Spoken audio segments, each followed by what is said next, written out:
E aí galera, tudo bem com vocês? Vamos aí para mais um giro de notícias sobre o Cruzeiro com questões importantes que têm movimentado o ambiente do nosso clube. Meu nome é Emerson Araújo, esse é o canal 6x1 e desde o início eu peço para você deixar o like no vídeo, se inscrever no canal caso ainda não seja inscrito e usar os comentários para opinar sobre cada um dos temas. Sempre lembrando que esse vídeo também é feito com patrocínio do OneFootball, que é o maior aplicativo sobre futebol do planeta. Nele você encontra tudo que envolve esse universo do futebol, são notícias, dados de transferências, estatísticas, vídeos de jogos e também transmissão ao vivo de alguns campeonatos, como o alemão e o francês. O OneFootball é um aplicativo totalmente gratuito que está disponível tanto para Android quanto para iOS e o link para você baixá-lo está aqui na descrição do vídeo. E vamos começar com uma notícia que saiu lá no portal All Sport, tá? Que o Filipão estaria pensando em deixar o comando do Cruzeiro no final dessa atual Série B por estar insatisfeito com a diretoria. O desgaste seria porque promessas feitas no ato da contratação não estão sendo cumpridas. A principal são os salários que seguem atrasados e tem gerado problemas no vestiário. A matéria é assinada pelo Guilherme Pio e pelo Pedro Ivo Almeida. Pelo que eu conheço desses dois jornalistas aí, são caras sérios, tá? Então essa notícia pode sim ter um fundo de verdade ou ela pode sim, de fato,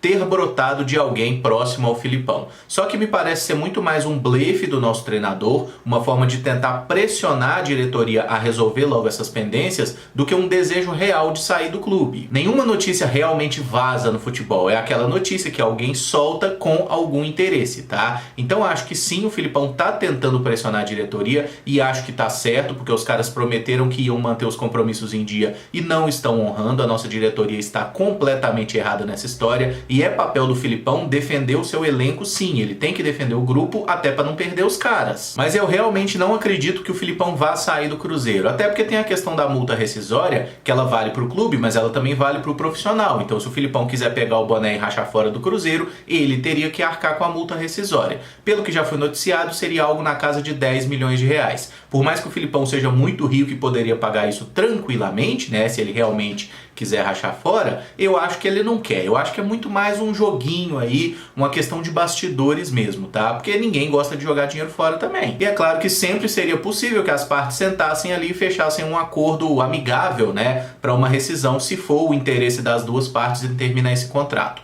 Mas não me parece ser o caso, o Cruzeiro parece apostar tudo no Filipão, e eu acho que ele, no momento que assumiu o Cruzeiro, ele também sabia muito bem onde é que estava entrando. Assim como o Sérgio, quando assumiu o Cruzeiro, sabia muito bem que administrar o clube seria difícil, tá? Então é obrigação sim do presidente, do seu corpo de diretores aí, resolver essa pendência e conseguir manter os compromissos em dia. O Sérgio só faltou matar um para assumir o comando do Cruzeiro, né? Ele estava desesperado para ser o presidente. Agora ele tem a caneta, ele tem o poder, é ele que tem que dar os pulos dele e se virar para resolver os problemas. Fato é que Filipão e os jogadores já estão lá em São Luís, no Maranhão, onde fecham nessa tarde de quinta-feira a preparação para jogar amanhã à noite contra o Sampaio Corrêa. A principal ausência na equipe vai ser o Manuel, que está suspenso pelo terceiro cartão amarelo. Novamente o Cruzeiro passou ileso aí pelos testes do Coronga, né? Ninguém está infectado, que é uma ótima notícia. E só a título de informação, principalmente para quem não é aqui de BH, a partir de segunda-feira o comércio aqui na capital vai estar fechado de novo, né? Por decisão do prefeito, questão aí do Coronga mais uma vez. Só que isso não vai impactar os jogos nem os treinos dos times profissionais, tá? Então o Cruzeiro vai continuar treinando e jogando normalmente, o mesmo se aplicar no América, Atlético, enfim. O Samuel Venâncio da Itatiaia trouxe a informação que o Stênio é a novidade entre os relacionados para o jogo de amanhã. O atacante de 17 anos não joga desde agosto, está recuperado da lesão no ombro e será a opção de banco para o Filipão. É muito difícil que ele entre na partida, até porque o Cruzeiro tem vários outros atacantes de lado aí entre os relacionados, né? O Pódker e o Ayrton, que devem ser os titulares, mas tem também o Arthur Kaique e o Wellington. Mas é interessante que o Stênio esteja finalmente sendo relacionado, porque se o Filipão tá levando ele para o jogo, é porque gostou do que ele tá fazendo nos treinamentos. Então pode ser que ele receba alguma oportunidade nesses jogos finais aí. Como a gente sabe que o Arthur Kaique tá com data marcada para ir embora, eu preferia ver o Stênio tendo chance do que o Arthur. Já o Marco Antônio ainda não é opção e segue alternando entre trabalhos físicos na academia e alguns treinos no campo. Segundo o clube, ele está liberado para evolução física e em processo de integração progressiva ao grupo. Eu realmente gosto muito desses comunicados, tá? Mas resumindo, é muito improvável que o Marco Antônio seja opção em algum dos jogos restantes na Série B. Até o momento ele ainda não está trabalhando com o grupo, às vezes ele faz um um treino ali com o plantel, mas normalmente tem feito mais trabalhos internos, então a gente não deve ver ele jogando nessa Série B. Mas eu tô com medo dele voltar o The Rock, né, o Dwayne Johnson lá, porque o cara tá há meses fazendo essa preparação física, já dá pra ver que ele tá bem mais forte, né, e tá demorando tanto a ele voltar a ter uma chance, que eu acho que a galera esqueceu que a gente precisa dele é pra jogar bola, né, não é pra, sei lá, lutar com aquele gorila gigante, mutante lá, não, gente, é jogar bola, vamos com calma aí. A respeito do Orejuela, nenhuma novidade com relação àquela negociação entre Cruzeiro e Atlético pelo jogador, tá? Parece que as tratativas seguem, só que o Globoesporte.com noticiou que mais 2 clubes mostraram interesse no jogador, fizeram sondagens: o Flamengo e o Sporting de Portugal. Olha aí a concorrência sendo gerada, a oportunidade aparecendo para o Cruzeiro conseguir uma melhor proposta, né? É aquele negócio, não importa se vai ser do Atlético, do Flamengo, do Sporting, do Grêmio, quem pagar mais leva o jogador, e tem que ser assim. É hora do Cruzeiro saber jogar com isso e ser inteligente. E estão vendo como a gente não dependia do Grêmio, não existe só o Grêmio no mundo? Muitas pessoas questionaram nos comentários do vídeo de ontem 2 situações de uma possível transferência do Orejuela para o Atlético. Se o dinheiro dessa negociação não seria do Pedro Lourenço, que investiu na contratação dele, ou se o Atlético não poderia dar um calote no Cruzeiro se vingando pelo caso Fred. E vamos tentar esclarecer então. A respeito do Fred, a justiça ainda não bateu o martelo de forma definitiva se o Cruzeiro deve alguma coisa para o Atlético, não. Provavelmente o Cruzeiro vai perder a causa e está previsto agora para fevereiro que essa situação seja definida. Mas nesse momento o Cruzeiro ainda não deve nada para o Atlético porque o caso não está transitado em julgado. E mesmo se o Cruzeiro tivesse devendo alguma coisa para o Atlético, é muito simples você evitar um calote nessas circunstâncias. Você só vai assinar a liberação do atleta depois que o dinheiro pingar na sua conta. O Cruzeiro fez isso, por exemplo, na negociação do Lucas Romero com o Independiente, porque o Independiente é um clube que tinha a mesma fama do Cruzeiro, que estava dando calote em todo mundo. O Cruzeiro só liberou o Romero depois que o dinheiro caiu na conta. O tutu pingou, o jogador é seu. Palavra não vale nada no futebol. O que vale é o que está efetivamente assinado ali, documentado, e nesse caso específico, a transferência, né? O dinheiro caiu na conta do Cruzeiro, o Atlético poderia ficar com o Orejuela. Mas deixando bem claro que a negociação está correndo e tem também outros clubes interessados. E com relação ao Pedro Lourenço, dono dos supermercados BH, foi ele que comprou o Orejuela para o Cruzeiro no final do ano passado, no momento que o Cruzeiro não tinha dinheiro para absolutamente nada, estava com vários meses de salário atrasado,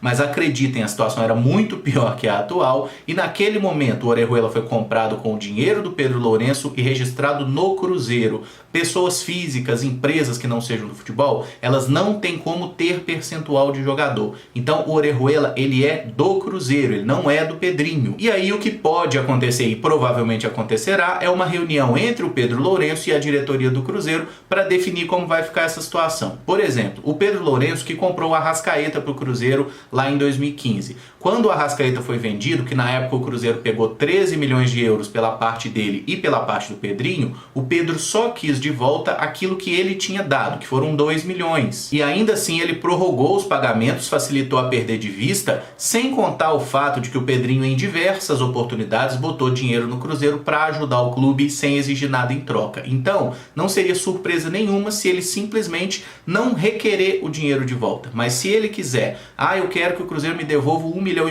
de euros que eu paguei, né, para comprar o Orejuela, o Cruzeiro e o Pedrinho vão sentar e negociar. Nesse momento, o atleta sendo vendido para o Atlético ou para qualquer outro clube, o dinheiro vai entrar no cofre do Cruzeiro, vai cair na conta do Cruzeiro. E aí existe uma outra negociação interna entre o Cruzeiro e o seu patrocinador. Tá tudo esclarecido? A notícia triste de hoje é que o meia Alex Apolinário, que passou pelo Cruzeiro entre 2015 e 2017, faleceu em Portugal. Ele havia sofrido uma parada cardiorrespiratória durante um jogo do Alverca no fim de semana e não resistiu nessa quinta-feira. Eu fico muito impactado com morte de jogador de futebol, principalmente quando acontece dentro de campo, tá? Porque assim, os caras que são mó saudáveis, né, tem um acompanhamento médico imenso aí de tudo quanto é especialista. Se até eles estão sujeitos a esse tipo de coisa, imagina a gente. Eu lembro do caso do Foé, né, o camaronês que morreu lá naquele jogo de Camarões e França em 2001, que eu tava até assistindo o jogo na ocasião.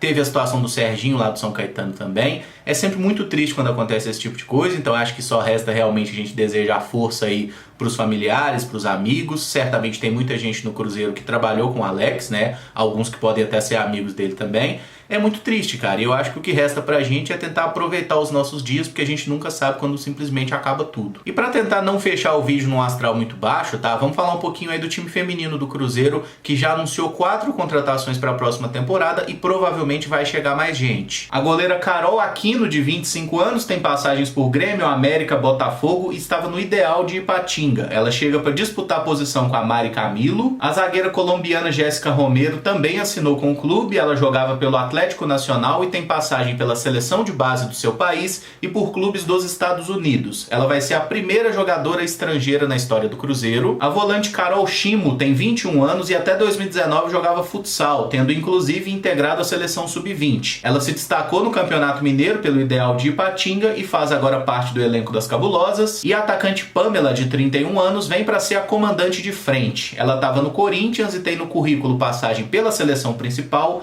títulos de Campeonato Brasileiro, Copa do Brasil, Libertadores e artilharia do Campeonato Chinês. Todas as contratações foram sem custos, né? Na verdade é muito raro a gente ver uma transferência no futebol feminino acontecendo envolvendo grana, normalmente é muito mais pegando aí final de contrato das atletas, até porque ainda é uma modalidade que está se firmando, não roda tanto dinheiro ainda no futebol feminino. Mas parece que o Cruzeiro está se planejando bem, deve fazer uma temporada melhor em 2021, né? Porque precisa também suprir algumas perdas importantes, e essa atacante do Corinthians, a Pamela, por exemplo, ela fez gol no Cruzeiro na temporada passada jogando pelo Corinthians, né? Então a gente já está começando a ver a lei do ex presente também no futebol feminino. E encerro esse vídeo por aqui. Se você gostou, eu peço que deixe o like, se inscreva no canal caso ainda não seja inscrito e use os comentários aí para opinar sobre cada um dos temas abordados. Amanhã tem jogo e o vídeo como tal vai ser o pré-jogo então de Sampaio Corrêa e Cruzeiro. Muito obrigado por acompanhar, um abraço e até o próximo vídeo. Valeu!